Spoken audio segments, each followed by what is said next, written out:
सहसू पहला पल्ले रे गांठ बांधे जेड़ी लाख रुपया री बात।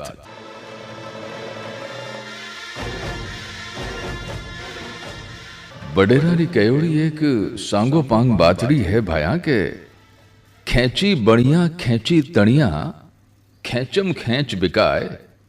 खेची बढ़िया खेची तणिया खेचम खेच बिकाय। चिनेक ढीली छोड़ दे जड़ा मूल से जाए। जो पंसारी है या वणिक पुत्र है वो आपरो सौदो पूरी कसावट रे साथे करे तो ही उनरे वास्ते फायदेमंद वे सके है। जे छटांग भर ढील छोड़ दीवे तो व्यापार बिणस बिगड़ जा।